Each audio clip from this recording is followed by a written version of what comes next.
الزمالك عنده 3 بطولات السنة دي ممكن يحققهم. البطولة الأولى الدوري المصري الزمالك ممكن ياخده إزاي؟ الزمالك لو فاز على بيراميدز الماتش الجاي يوم 23/4 يبقى الزمالك 60 70% الزمالك قرب من الدوري. مش هقول لك خده، قرب ليه؟ هيبقى بيراميدز بينه وبين الزمالك 5 نقط وبين الاهلي والزمالك 5 نقط. طيب الماتش اللي بعده هيبقى انبي، ماتش سهل. اقول لي لا ده فايز على الزمالك، لا انا بقول لك سهل بسبب المستوى اللي الزمالك بيلعب بيه دلوقتي، الاداء الحلو اللي هو بيعمله.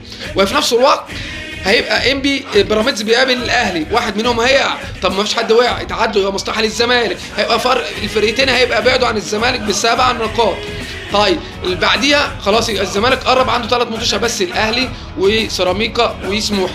طب البطوله الثانيه بطوله الكونفدراليه، الزمالك خلاص هيلعب نهائي الكونفدراليه بالصنظر اللي فايز بين اتحاد العاصمه الجزائري واولمبيك اسفل المغربي. ايا كان مين اللي هيفوز فيهم الزمالك هيلعب الذهاب هناك والعوده في القاهره. يعني الزمالك حتى خد البطوله بتاع الكونفدراليه هياخدها في القاهره، والكاس ان شاء الله يترفع في القاهره، ولازم يفوز بالبطوله دي عشان يلعب البطوله الثالثه. طب البطوله الثالثه ايه؟ هي كاس السوبر الافريقي. طبعا بطل الدوري ابطال افريقيا بيقابل بطل كاس الكونفدراليه. فالزمالك لو خد الكونفدراليه هيلعب السوبر الافريقي، وطبعا الزمالك السنه اللي قبل اللي فاتت واخدها من النادي الاهلي. فالزمالك لازم يحقق الكونفدراليه عشان يلعب السوبر الافريقي، والزمالك كده يقدر يحقق ال3 بطولات السنه دي وان شاء الله يحققهم.